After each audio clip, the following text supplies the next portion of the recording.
Cześć moi drodzy widzowie, mam dla Was dzisiaj bardzo fajną niespodziankę. Mam dwa auta w historii jednego auta, całkowicie inne i w ogóle inne niż możecie zobaczyć u nas w kraju.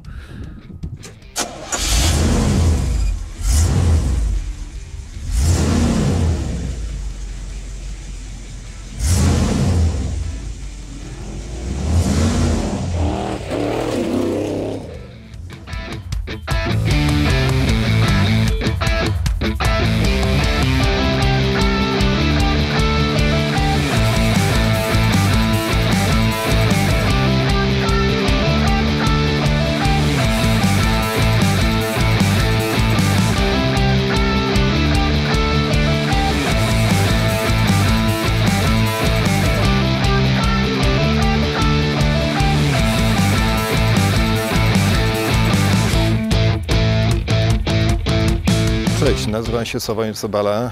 Jestem właścicielem firmy ATV Europe Sławomir Sobala, która mieści się we Wrocławiu. Jest to jeden z moich projektów, który realizuję od kilku lat.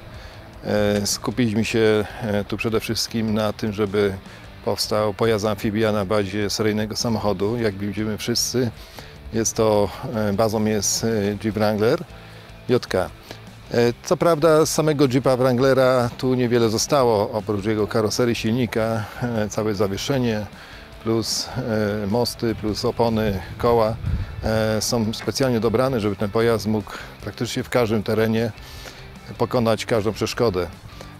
Jedną z jego zalet jest to, że posiada system centralnego pompowania i opony niskociśnieniowe, które są rodem z Rosji, które wykorzystują sam fakt, że można jeździć na bardzo niskim ciśnieniu, co pozwala na pokonywanie trudnego terenu, czy to grząskiego, czy piaski. Mamy też komplet opon, które pozwalają nam pływać. Ten pojazd został tak skonstruowany, żeby móc pokonać każdą przeszkodę. Oczywiście nie jest to pojazd dedykowany tylko do pływania, ale to jest pojazd, który ma przejechać z miejsca A do miejsca B, pokonując praktycznie każde możliwe środowisko, w którym się znajdzie. Mówiłem wcześniej o pływaniu. Pojazd jest wyposażony w kilka takich zaprojektowanych systemów, które pozwalają mu utrzymać masę powyżej 3 ton na wodzie. Jednym z tych elementów, to co wspomniałem wcześniej, są to opony niskociśnieniowe, koła, na których stoi. Kolejnym elementem są to elementy wypornościowe, które jest dookoła tak skonstruowany, żeby mieć dużą stateczność na wodzie. Oczywiście on się musi poruszać po tej wodzie, więc mamy dwie możliwości. Pierwsza to kręcące się koła, co naturalnie mu daje możliwość poruszania się, chociaż z bardzo niedużą prędkością, a drugi system napędowy śruby, który pozwala mu znacznie szybciej poruszać się w środowisku wodnym, gdzie również można fajnie nim sterować, bo śruba jest obrotowa w prawo i w lewo. Wspomniałem wcześniej o kołach, które są na naszym winerze. Są to opony niskociśnieniowe. Dają te możliwości, te walory przejazdu w każdym możliwym terenie. Natomiast, żeby one funkcjonowały w pełnym zakresie, musimy mieć możliwość sterowania ciśnieniem, czyli do tego służy system centralnego pompowania, który jest doprowadzony poprzez zwolnicę osiową, a do tego jest cały system związany z dystrybucją powietrza. Te zbiorniki, które tu widzimy, są zbiornikami wypornościowymi, ale też służą jako zbiorniki do utrzymywania ciśnienia w systemie. Po lewej stronie mamy 3 kompresory, które w trakcie pracy napełniają nam zbiorniki, bo oczywiście jeżeli spuścimy powietrze, musimy później uzupełnić, żeby móc tym pojazdem po twardym podłożu swobodnie sobie i bezpiecznie podróżować. Do tego mamy jeszcze oczywiście wyciągarki porządnej klasy, mamy ogrzewanie Webasto na wypadek, gdyby w zimie należało gdzieś dłużej sobie postać. Podłączone jest to wszystko oczywiście do zbiornika paliwa. Jest to silnik diesel, więc bardzo oszczędny, a jednocześnie dający duże możliwości w terenie. Jednym z tych elementów, które pozwalają mu się bezpiecznie poruszać po wodzie, są to elementy wypornościowe. Są to zbiorniki specjalnie przygotowane po to, żeby jednocześnie dawały stateczność pojazdu na wodzie, ale jednocześnie też spełniają funkcję zbiorników na powietrze.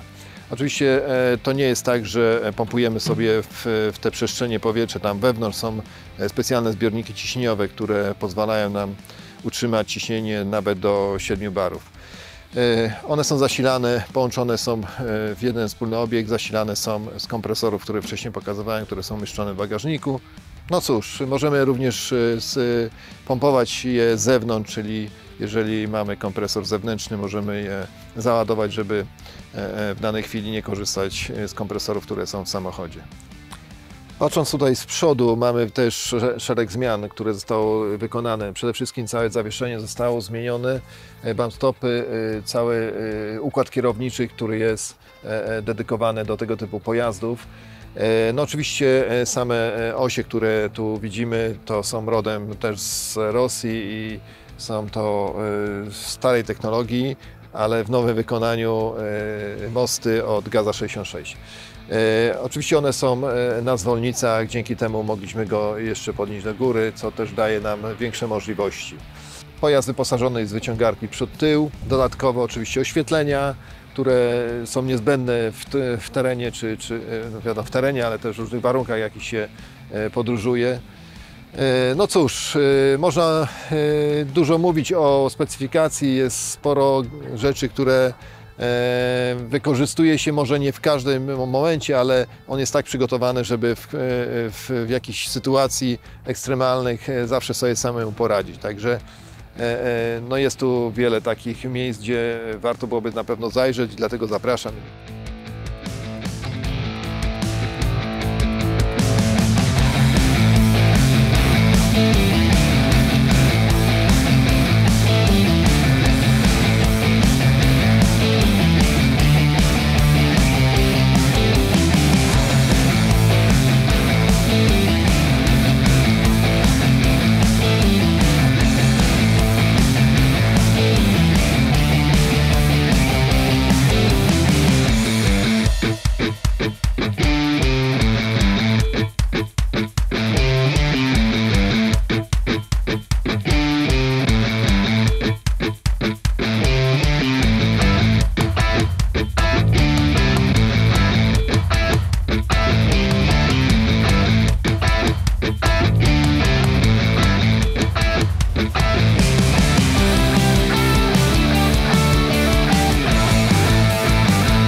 Nasz pojazd wyposażony w 4 miejsca dla podróżujących. Myślę, że to jest wystarczająca ilość, żeby dobrze się bawić. Każdy z nich ma sportowy fotel. Zostały one między innymi wymienione po to, żeby obniżyć jego wagę, ale też żeby w wygodny sposób mógł podróżować w trudnym terenie. No to oczywiście możemy go używać w wersji z dachem twardym, tak jak mamy teraz. Możemy otworzyć tylko część nad pasażerem i kierowcą lub cały dach zmienić na dach składany. Tak jak widzimy, wewnątrz jest to Jeep Wrangler, natomiast no, są pewne elementy, które zostały albo uzupełnione, albo wymienione. Przede wszystkim kierownica, w związku z tym, że pojazd ma hydrauliczny układ kierowniczy, no jest problem w momencie, kiedy się ustawią koła, nie w tym momencie, co być powinny. Kolejna rzecz to jest to centralne pompowanie. Są tu 2 elementy, dzięki któremu możemy albo dopompowywać, albo spuszczać powietrze. Mamy pełną kontrolę ciśnienia w kołach. Jest specjalne czujniki, które mierzą to ciśnienie. Oczywiście załączania kompresorów, dodatkowo mamy blokadę mostów, mamy oświetlenie zewnętrzne, mamy system kamer, tak żeby móc dookoła mieć widoczność. No oczywiście standardowy jakaś nawigacja, ale to o takich rzeczach nie będę mówił. Dach jest zdejmowany, wymienny, tak jak w każdym Wranglerze. Tak jak każdy pojazd wodny dobrze był zabezpieczony na wypadek, gdyby woda dostała się do środka i tutaj jest takie zabezpieczenie w postaci pomp zemstowych, które są zamontowane z jednej i z drugiej strony i w tylnej części. No wiadomo, taka pompa uruchomi się automatycznie w momencie, kiedy dostanie wodę. Ja nie mogę sobie odmówić przyjemności przejechania się tym autem, bo jestem ciekawy, jak to jedzie, jaki to ma stosunek mocy do masy. Te koła są przeogromne i ciekawe, jak to będzie kopało. Na tym piasku naprawdę to fajnie robi, ten piasek jest miękki, świeży, a to auto się wgryzało, mimo że jechało bez blokad, więc naprawdę fajnie te koła tutaj w piachu się idealnie spisują. Teraz ja się przyjadę, zobaczymy, co się urodzi.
Pierwszy raz w tym aucie używamy wyciągarki, znaczy właściwie właściciel używa.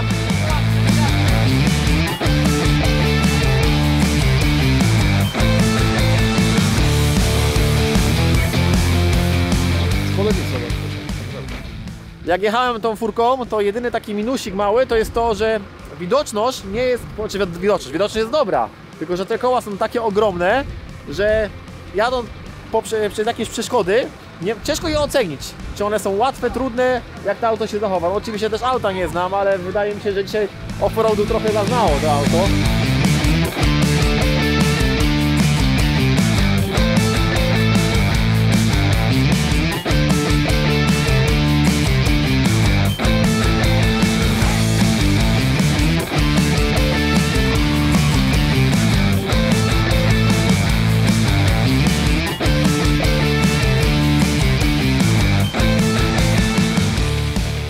Powiedz mi, co skłoniło Cię do budowy takiego pojazdu, bo to jest bardzo ciekawe. No wiesz, w polskich warunkach budować taki wielki pojazd, który naprawdę jest ogromny, bo on robi, jak przyjechałeś tutaj, ja widziałem to auto wcześniej na jakichś zdjęciach, na filmikach, ale jak tu podjechałeś tym autem na lawecie, no to powiem Ci, jest 2 razy większy niż wygląda na zdjęciach i tak się zastanawiam, co Cię skłoniło do tego, żeby właśnie taki pojazd budować, nie wiem, to jest budowane auto na polski rynek, dla polskiego klienta, czy raczej gdzieś za granicę, jak to wygląda? No wiesz, przede wszystkim moim jakby nadrzędnym celem nie było budowanie tego pojazdu w celach komercyjnych. Było to jakby trochę spełnienie własnych marzeń. Zawsze fascynowałem się motoryzacją, prowadzę firmę transportową, więc to też się wiąże z tym tematem. Głównym celem to było, znaczy przede wszystkim to, co mnie bardzo pociągało, to system opon niskociśnieniowych, który jest bardzo popularny na świecie, wykorzystywany w wielu pojazdach i nawet chciałem kupić taki pojazd, żeby móc popróbować tych możliwości w terenie i okazało się, że miałem duży problem, więc uznałem, że może na bazie jakiegoś seryjnego samochodu uda nam się zbudować taki pojazd, który zarówno będzie pojazdem w teren, ale też będzie amfibią, żeby był troszkę się wyróżniał od tych, które widzimy na rynku. No, pionierem tutaj, jeżeli chodzi o tego typu pojazdy, to są mieszkańcy Islandii, ale bardzo popularne te systemy są w Rosji, w Kanadzie, w Stanach Zjednoczonych. W Polsce dość rzadko spotykane, może z uwagi na to, że nie mamy takich terenów, gdzie moglibyśmy rzeczywiście pełni to wykorzystać, ale ja myślę, że jeżeli ludzie zauważą na tym pojeździe możliwości tych opon, będą chcieli w przyszłości stosować też w swoich autach. Oczywiście ja zastosowałem tutaj praktycznie rozmiarowo największe, 56 cali, ale są też mniejsze, dedykowane do wielu standardowych terenówek. No ja Ci powiem, jak tak oglądam to auto od dołu, z góry, z kabiny, to wszystko jest tutaj wykonane bardzo profesjonalnie. Wszystkie części, jakie tutaj są zastosowane, są widać, że najwyższej jakości. Można chyba nawet rzec, że większość części jest amerykańskich, bo i przy całe hydro i wahacze na Unibalach typowo amerykańskie, także widać, że tutaj jest naprawdę kupa serca i pieniędzy wstawiono w to auto. To pogadajmy o cenie. Ile to kosztowało? No wiesz, trudno mówić o cenie, bo trudno wyceniać projekt, który trwa kilka lat. Tu chciałem jeszcze też wspomnieć, że na ten samochód jest wydany patent. To też wymagało wiele pracy i sporo kosztów. Mamy też zastrzeżony wzór użytkowy. No to też są jakieś rzeczy, elementy, które wpływają na cenę.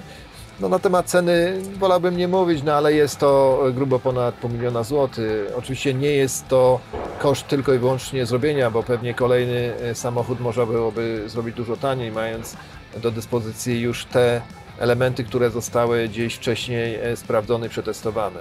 Także jeżeli tylko znajdzie się inwestor, który chciałby zainwestować i produkować na bazie tego pojazdu kolejny, ma pełną dokumentację i możliwości, żeby naprawdę fajny biznes na tym robić. Czy rynek polski, czy zagranica? Uważam, że nie należy się zamykać na polski rynek, bo oczywiście jest tutaj dużo fanów, ale myślę, że na pewno warto rozejrzeć się za inwestorami, czy chętnymi zakupu gdzieś w innych krajach Unii Europejskiej, czy nawet poza. No, powiem Ci naprawdę, że ja jestem pod wrażeniem tego auta i no wiesz, no fajne, to byłoby piękne, jakby po prostu znalazł inwestor, który by takie auto produkował. No zobacz, mamy Sherpa. Tak. No wiadomo, jest to trochę inna konstrukcja i może bardziej surowa niż to, bo tu jednak mamy zachowany jakiś tam luksus, nie? Tego auta i tą świeżość, czego na przykład nie ma w Sherpie, ale no może być to dobra konkurencja dla takich pojazdów. No, nie zapominajmy jednak, że ten samochód jest przygotowany na bazie seryjnego samochodu, więc duża część kosztów projektowania została zapożyczona z dość dobrej klasy samochodu, jakim jest Jeep Wrangler. Jest to na pewno konstrukcja sprawdzona i przez wielu użytkowników mocno chwalona, więc no ale tak jak mówię, no to jest baza. Bazę można zawsze próbować zastąpić innym modelem, natomiast no jednak my żeśmy zrobili to na bazie Jeepa i myślę, że warto byłoby na tym pozostać. A powiedz mi, czy tym autem można jeździć po drogach? Oczywiście, że można jechać tym samochodem po drodze, tylko pytanie, czy my chcemy jeździć po drogach. No, w związku z tym, że mamy akurat tutaj założone koła o największym rozmiarze, jego parametry wykraczają poza normę, czyli jest powyżej 2,5 metra, a dokładnie 2,63 w szerokości, więc staje się gabarytem, ale to nie oznacza, że nie możemy przejechać po drodze utwardzonej czy jakiejś niepublicznej pojazd zarejestrowany, więc ja mam kilka kompletów kół, na których go zmienia w zależności od możliwości czy przejazdu, czy przewozu w inne miejsce, czy użytkowania. Są koła, które też używam, są węższe i wtedy nie wykracza poza normy, które są przewidziane na drodze publicznej. Ale tu trzeba zaznaczyć, no nie ma nigdy, nie da się zrobić samochodu całkowicie uniwersalnego, czyli jeżeli nastawiamy się rzeczywiście na walory terenowe, to musimy skupić się na nich i jakby troszeczkę pójść na kompromis, więc jeżeli chcemy jeździć w terenie, chcemy mieć duże możliwości, koszt to zawsze się dzieje kosztem czegoś, w związku z tym prędkość maksymalna na tych oponach jest zalecana przez producenta 60 na godzinę, więc na drodze publicznej troszkę byłoby to... Ale na dojazdóweczkę między Kamczatką a Rosją gdzieś tam chwilę asfaltem można pojechać. Dokładnie, no, te pojazdy przecież na Islandii są użytkowane, podobne, technologia jest bardzo podobna, są po normalnych drogach, także to jest jeszcze kwestia przepisów w kraju, w którym chcemy go użytkować. Natomiast no, jeżeli rozmawiamy o typowym off-roadzie, no to tu już takie ograniczenie mamy, także możemy swobodnie sobie w każdym miejscu.